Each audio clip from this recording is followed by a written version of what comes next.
আমাদের মানবিক মূল্যবোধ নিয়ে আমরা এদেশে বসবাস করতে চাই।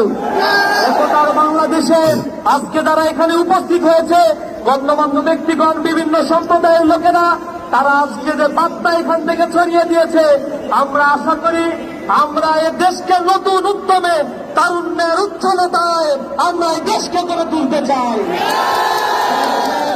আমরা বলতে চাই, বাংলাদেশকে যদি কারো ষড়যন্ত্র করার ছাপ জাগে, আমার যদি কারো ভয় করে এই বাংলাদেশকে ফেসিবাদের দোষে আমরা আসতে চাই, সাধারণ ছাত্র জনতা তাদেরকে এই বাংলাদেশে এক মুহূর্তে থাকতে দেবে না। বন্ধুগণ, এই বাংলাদেশ আমাদের, স্বাধীনতা উত্তর এই বাংলাদেশে নিঃশ্বাস ফেলার মতো অবকাশ আমরা পাই নাই।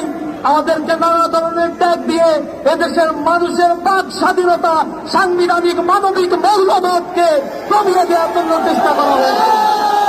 আজ মানুষেরা জেগে উঠেছে, জাগ্রত মানুষের কণ্ঠস্বরকে রোধ করার মতো কোনো চক্রান্ত করার মতো কোনো শক্তি নাই। আমি সর্বোপরি বলতে চাই, আমাদের ঘরে আলোর অভাব কবু নাহি হবে আর, আকাশ আলোক বাঁধি আমি দূর করিবে অন্ধকার, শেষ শ্যামলাই মাটি মার অঙ্গ পুষ্ট করে আমি অটুট স্বাস্থ্য সবল দেহ মন ঘরে ঘরে। আমরা আনিব ফুল ও ফসল, পাখিরা তারানা ভোর, জগৎ করিব মধুময়, প্রাণে প্রাণে প্রীতিডোর। আমরা প্রতিটি প্রাণের বন্ধনে এই স্বাধীন সার্বভৌম দেশকে গঠন করব। আমরা অতন্ত্রী প্রহরী হয়ে বাংলাদেশের প্রতি ইঞ্চি মাটিকে আমরা রক্ষা করবো ইনশাআল্লাহ। সকল ধন্যবাদ জানিয়ে আমার কথা শেষ করছি। আসসালামু আলাইকুম ওয়া রাহমাতুল্লাহ।